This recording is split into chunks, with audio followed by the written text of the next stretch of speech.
The original Lemmings was one of the most successful video games to ever come out of the early 90s.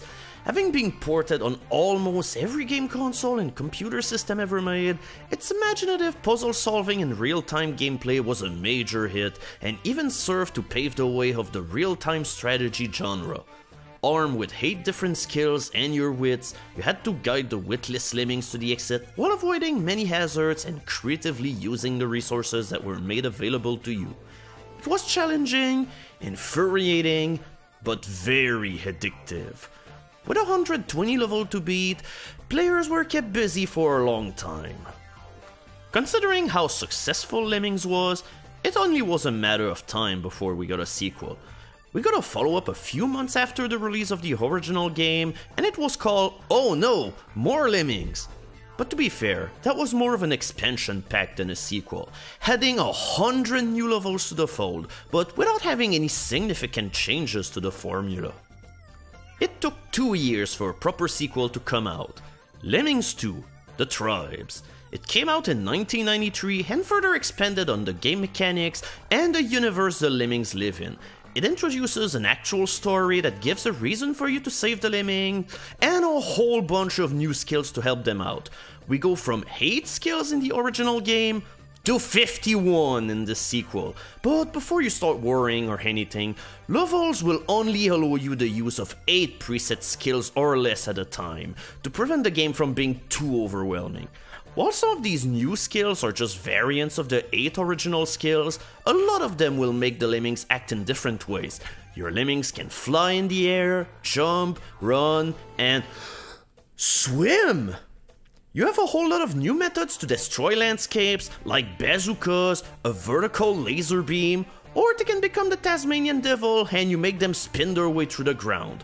There's way more to the skills, but half the fun is figuring it all on your own. While the original game stuck with 4 different skill settings, Lemmings 2 goes for a far more non-linear approach to its difficulty. The lemmings are grouped together in 12 different tribes, and each of them consists of 10 levels, bringing you once again a whopping 120 levels to play. You can play them in any order that you feel like doing. With that said, there is no clear indication for how hard or easy a tribe is, or how the levels are gonna be, so Lemmings 2 did not have as good a learning curve than the first game. There's way more trial and error involved, especially if you want to rescue as many lemmings as possible. But of course, you can also just cheap your way out of the game and just rescue as few lemmings as you want. While Lemmings sold a record number of copies and built an enduring legacy, Lemmings 2 didn't fare anywhere as well. It still had a positive reception from critics, and people mostly enjoyed the game and the new options it offered. But others also lamented the loss of the minimalist feel from the first game and the irregular difficulty. It first came out on the Commodore Amiga and was ported on DOS, Super NES, Genesis, Game Boy, Acorn Archimedes, Atari ST, and FM Towns. There were also Game Gear and Sega Master System ports that were completed, but never got commercially released. With all said and done, sit back and enjoy what I think was the most unique and creative title of the Lemmings franchise. Let's play Lemmings 2, The Tribes. Welcome to Lemmings 2 The Tribe on the PC. So we're not gonna check out the intro right now because, well, we've already had a mouthful of an intro, so we're gonna check that out at the end of this video. Instead, let's check out the available tribes that we have. Like I've mentioned in the intro of this video, there's no way of telling how easy or hard any of these tribes are until you try them out yourself, so let's do that. If you decide to click the play button on the menu screen without even checking out the available tribes, you will immediately be brought to the beach tribe, so I guess this is the one that we're going to do first. So each level will have the stat screen where you see all of the available skills that you will have, the amount of lemmings, as well as a mini-map. And now it's time for the actual action.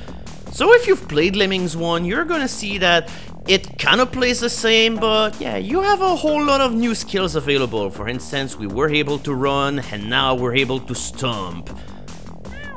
And yeah, look at that. Lemmings definitely have gotten a little bit sturdier over time, because In the first game, this is a fall that will have killed them, but now it just stuns them a little. You're gonna have to fall way higher than that if you are going to kill the Lemmings. So the first level of the Beach Tribe is more of a tutorial kind of level. You're given a whole lot of skills and you will never ever come nowhere near close of using them all in order to beat the level. Hell, you could beat this entire level using nothing but flamethrowers for this one level. So yeah, just replay this level a couple of times in order to see all of these skills. I don't think that Super Lemming is going to come up too often in the game, but hey, you can definitely use him here if you want. In fact, yeah, let's just wait a little bit and we're going to make one of our Lemmings fly. So yeah, let's have a gander at one of the weirdest skills that is now being introduced in the game. Super Lemming! He flies toward your mouse cursor. If he touches it, he will stop flying and he will safely drop down to the floor, but it's usually more fun to get him to crash into walls. Once you're done with every level of the game, you will be graded on your performance. Since we've saved everyone, we're being rewarded with a gold standard successful rescue attempt. Now you're probably wondering, I don't really see how many Lemmings you have to save in order to finish the level. It wasn't shown anywhere in the game, but yeah, that's the beauty of this game. You rescue as many Lemmings as you want, or as few if you're a sadistic bastard, or if you just cannot figure out the optimal way in order to get to the end. Because yeah, things are gonna get harder starting from this level, because yeah, the first level was a very ample tutorial level, but now yeah, it's all over now. Because you kinda have to know how all of these skills work, because there's not as many solutions in order to get to the end of the level. We also had a glimpse of the jetpack skill, which also showcases one of the new things that have been added to the game, the fan. But we'll go back to it later. Instead, let's check out the roper. Yeah, instantaneous bridges with only one single click. You click wherever you want your rope bridge to be shot at and everything will fall into place perfectly, but it has to be not too long because otherwise the rope is gonna cut off and your entire skill will be wasted. So let's go back on the fan.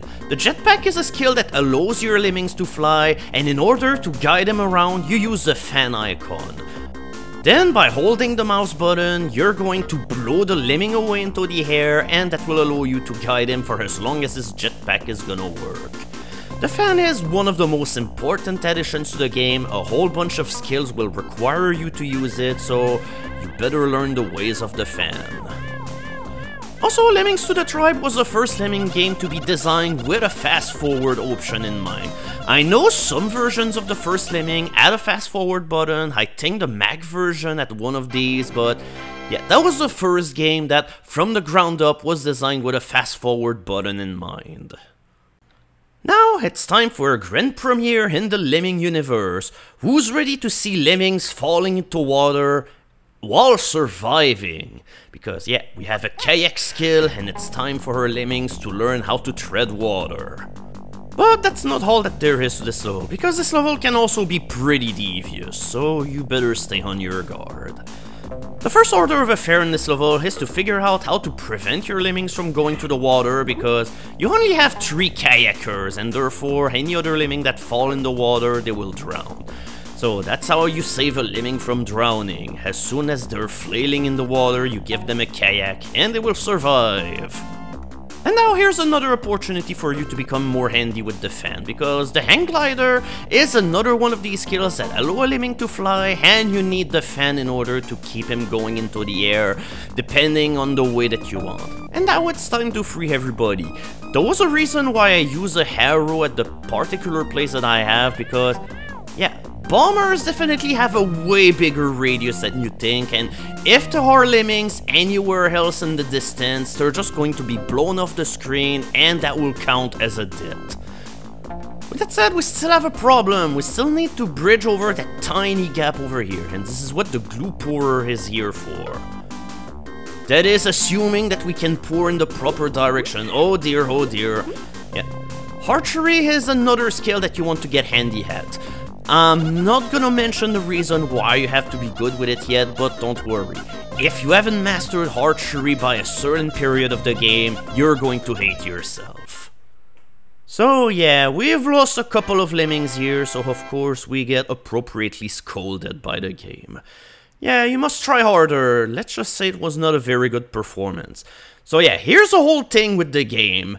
The number of lemmings that you save in a level are going to be held over for the next level. So we had 45 lemmings that were alive after we were done with this level. So that means 45 lemmings will be available for the next level too. So let's go back to this level and let's do this level properly this time. I usually find that it's much easier to use a bomber in order to just keep your lemmings out of the way of the water because, yeah, compared to the other game where bombers will kill your lemming, over here they just drop a bomb on their feet and they will survive. They're going to be shook up a bit, but don't worry, lemmings can take a lot of abuse into this game. And Laser Blaster does yet another appearance. This is a skill that will also come a whole lot into the game and it's really useful. This gives a whole brand new different use to all of your trailblazers into the game, so therefore they can go below the platform where all of the lemmings are and therefore they can free them all in the blink of an eye. And now for the glue pourer. This is a different use of a liquid skill-based lemming because, yeah, instead of having the liquid fall through holes and everything, they're just going to stick to the edges of platforms and therefore that will allow you to make continuous bridge for your lemmings to go onto. It's especially useful into making tiny bridges that will lead all the way to a very distant platform. But enough about that. Right now, it's time for the coastal suction function. And yeah, for the most part, the game is very generous with its time limit. You're never gonna take like 9 minutes in order to beat a level like this.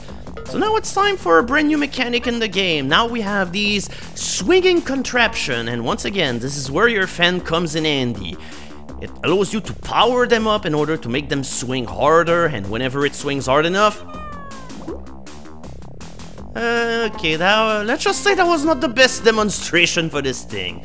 Generally, your lemmings will swing much easier if they are at the bottom of the chain rather than all the way up or in the middle, so yeah. Let's try to do this a little bit better this time. The 60 lemmings that are dancing on the beach logo are counting on you. Do not let them down. Also, you have a bazooka for this one level, but I have absolutely no clue where you'd use it, because, well, since you only have like a couple of runners and jumpers, obviously all of your lemmings cannot take the path that this one guy is taking. And yeah, whenever we're talking about the coastal suction, well, this is what it was all about. This little thing will just suck your lemming dry and make them explode into a puddle of water. So you have to either bridge over it, dig under it, jump over it, anyway in order to avoid the infamous trigger below. Oh boy, that was a bad place for the lemming to be, but alright, here we go. I figure if the lemming landed low enough on the chain, it will be possible for him to just swing over the suction contraption altogether, but suffice to say I haven't been able to do it. Yeah, once again, say it with me. Laser Blaster is your master. Bow down to technology. We're only on level 4, and yet this is the 3rd level that required us to go under the starting platform where the lemming is in order to use Laser Blaster in order to free everybody. So I think you're starting to notice a pattern here. And it's not only a thing with this tribe too. This is something that will come up in a lot of levels in the game, so always be on the lookout whenever Laser Blaster is part of your skill set for the level. Alright, so now is the time to wrap up our glue pourer tutorial that I was talking about, where it will be useful in order to pour toward very long platforms. But first, we have a couple of new skills handy right here. There already was a stomper that you've seen in level 1, it's just a digger except way faster and way more efficient. But now we also have the fencer. It's just a variation on the basher, but this one digs slightly upwards in a very tiny angle, so sometimes there will be times where you have to go higher whenever you dig up a tunnel, so fencer is here for you. So we're gonna have to build a platform, but suffice to say right now we do not have enough lead in order to make a platform. So yeah, I was just trying to make a wall with the archer here, but suffice to say that I failed. The best way to get some advance is to assign a bunch of jumpers to one guy, and here we go. So now let's try to use the glue and figure out together how it works. Yeah, it will bridge the entire length of the thing, but yeah, since this wall is so high up and everything, there's absolutely no way that we can use the glue in order to make a proper bridge. So how do we fix this problem? Since the glue will wait until it touches the edge of the wall or anything, yeah, instead, you just make the wall really tiny, so if you use a builder, then the glue is going to make a very tiny platform that will extend for quite a large stretch of horizontal distance, and this way you can bridge huge chasm with very little resources and time. Also, I'm fairly sure it's possible to take the other path, which is all the way at the beginning of the level if you stomp down and everything, but it's much deadlier because there's a bunch of these suction gizmos that are here in order to kill your lemmings. And we're going to stop this update right here, as we'll finish the Beach Tribe next video. So that'll be it for this first update of Lemmings to the Tribe, but let's close things up by watching the intro of the game. This was recorded on the Amiga version of the game because, unfortunately, the intro of the PC version doesn't render or play remotely right in DOSBox, so instead we're going to enjoy the original Amiga version intro.